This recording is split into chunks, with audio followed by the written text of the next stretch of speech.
Hi everyone, Chris Tuck here, survivorsofabuse.org.uk.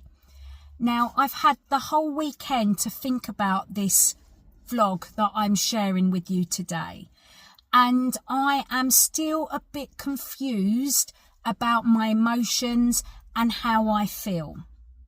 So we have been entering some awards nationwide and locally to raise awareness of our charity, of our work, in order to be more visible, to be more credible, and then to have an opportunity to have conversations around the work that we do, why we do it, why it's important, and ultimately to invite collaboration and to raise vital funding for the charity. And that is why we enter awards. The Enterprise Vision Awards, which we were a finalist of, was a national award ceremony in Blackpool, and it was utterly fantastic to be part of it. It was to such a high standard and in such an iconic venue that it literally blew me away. But at the same time, I felt really guilty about being there,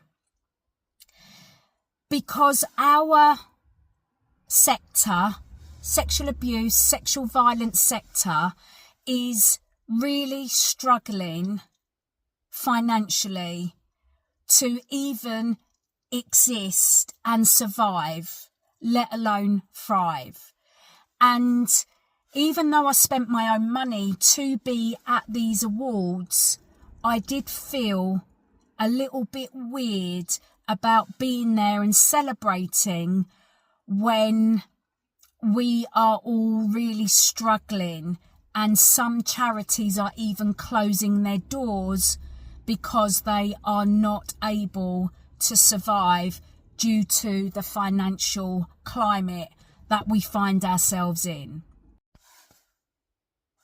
So whilst I was sitting there at the table, taking in the atmosphere, watching the cabaret, listening to the singer, taking on board everything, I was really hopeful that we would win our category. It meant so much to me because I feel that the recognition of our charity and its work would open up a lot of doors, would invite collaboration, and ultimately bring funding to the table. And this is what we need to build our infrastructure, grow our facilitators, and really take our local service to the national service that we want to provide to many, many, many more survivors who need our 8-week course. So I was sitting there and I was really hopeful. There was a lot of things hanging on winning. Now, I don't want to take away congratulations to the winner of our category. There was 8 fantastic charities in our category that all deserved to win, and Alfie's Army was a fantastic choice for the winner. But I was completely devastated for us for not winning, for the reasons that I outlined.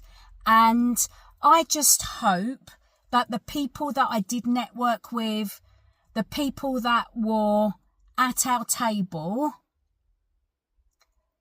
really take on board what we shared with them and do come back and collaborate with us, because we would truly love some more help and support in taking our charity from surviving to thriving.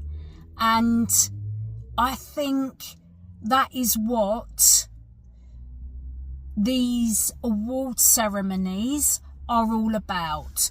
Not only celebrating the winners, but also all of those people that step up and do get involved and have put their heart and soul into their own charity, into their own organisation, into their own enterprise. Whatever it may be,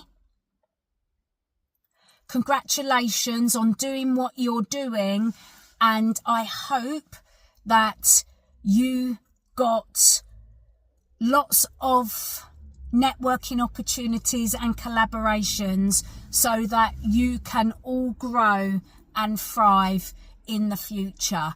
And I just want to extend a huge thank you to Coral and her team at the Evas, who made it such a magical evening to be part of. Yeah, as I said, I've had lots of conflicting emotions over the weekend, and I was deeply disappointed for us and our organisation and what I feel we could have achieved. However, I also acknowledge, and my friends that who I was with told me, that I should be really proud to have been a finalist, and nothing that we are doing on a day-to-day basis is going to change because we didn't win. If anything, it's going to light a fire under us and get us moving towards the goal, and to keep collaborating, keep networking, keep reaching out, and fingers crossed there will be someone out there who hears, sees, acknowledges, and who wants to come on board to help us drive our organisation forwards. So if that is you, please do get in touch. Thank you, and bye for now.